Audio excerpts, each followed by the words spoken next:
प्रस्तुत है हरियाणा राज्य की साप्ताहिक समाचार समीक्षा। लेखक हैं वरिष्ठ पत्रकार दिनेश गोयल। वाचक चंदन शर्मा। भारतीय घरेलू विमानन बाजार ने बहुत तेजी के साथ वृद्धि की है और ये दुनिया का तीसरा सबसे बड़ा घरेलू विमानन बाजार बन गया है। भारत अब अमेरिका और चीन के बाद तीसरा सबसे बड़ा घरेलू यातायात बाजार है।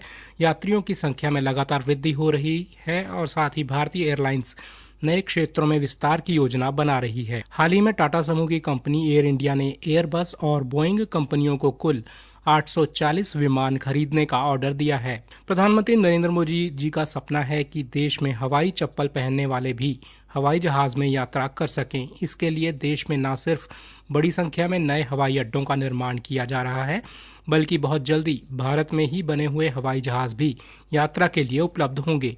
वर्ष 2014 में देश में 74 हवाई अड्डे थे, जो कि अब बढ़कर 2 गुना 148 हो गए हैं। देश में 2.4 करोड़ नागरिक प्रतिदिन ट्रेन में यात्रा करते हैं। वहीं दूसरी ओर लगभग 14.25 मिलियन से अधिक यात्री हवाई यात्रा करते हैं। इसलिए एविएशन सेक्टर निरंतर बढ़ रहा है ताकि हवाई जहाज में यात्रा करने वाले यात्रियों की संख्या को बढ़ाया जा सके। हरियाणा में हिसार के बाद अब अंबाला में भी नए हवाई अड्डे के लिए नींव पत्थर रखा गया।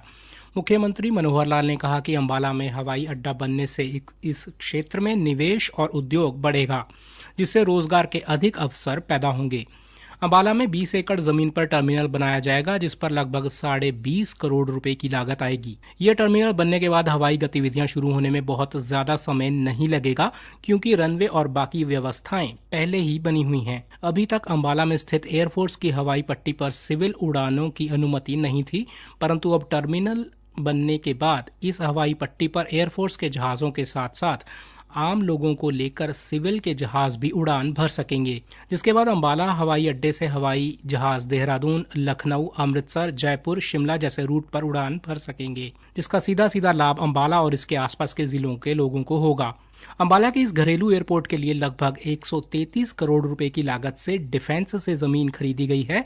उसमें अब इंफ्रास्ट्रक्चर यानी डोमेस्टिक टर्मिनल को अगले 6 माह में विकसित किया जाएगा। यह कम से कम 200 पैसेंजर का कैटर कर पाएगा। हिसार में भी महाराजा अग्रसेन इंटरनेशनल एयरपोर्ट को विकसित किया जा रहा है। लगातार 3 साल से काम चल रहा है और जल्द ही इस वर्ष के अंत तक या अगले वर्ष के प्रारंभ में उसे हवाई अड्डे से भी कोई न कोई गतिविधि अवश्य शुरू हो जाएगी। गुरुग्राम का विकास दिल्ली हवाई अड्डे के नजदीकी के कारण ही संभव हुआ है। इसी सोच के साथ हिसार में एक बड़ा एयरपोर्ट विकसित करने की सरकार ने योजना बनाई थी। इसी प्रकार नोएडा में बन रहे जेवर एयरपोर्ट का सबसे अधिक लाभ फरीदाबाद जिले के लोगों को मिलेगा और वहां भी प्रगति होगी। चंडीगढ़ स्थित शहीद भगत सिंह अंतर्राष्ट्रीय हवाई अड्डे का प्रभाव क्षेत्र भी पंचकूला से लेकर अंबाला तक है। इसी प्रकार चंडीगढ़ के लिए भी अंबाला का ये एयरपोर्ट सहयोग का काम करेगा।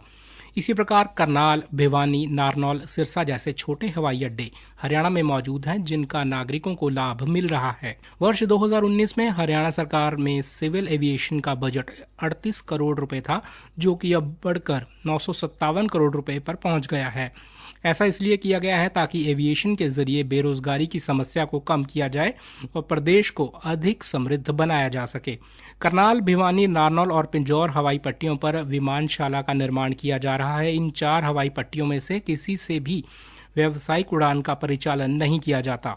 ये पट्टियां मुख्य रूप से प्रशिक्षण और हवाई खेल संबंधी उद्देश्यों के लिए इस्तेमाल में लाई जाती थी, लेकिन अब नागरिक उड्डयन विभाग के अधिकारियों को करनाल, भिवानी और पिंजौर हवाई पट्टियों पर रखरखाव, मरम्मत एवं निरीक्षण गतिविधियां शुरू करने के निर्देश दिए गए हैं। जिस प्रकार दिल्ली स्थित अंतर्राष्ट्रीय हवाई अड्डे के साथ लगते एनसीआर क्षेत्र ने तरक्की की है, इसके बाद हरियाणा में हवाई अड्डों की संख्या बढ़ाने और उन्हें अधिक से अधिक उपयोगी बनाने का कार्य युद्ध स्तर पर शुरू कर दिया गया है, ताकि आने वाले समय में हरियाणा तरक्की की नई इबारत लिख सके।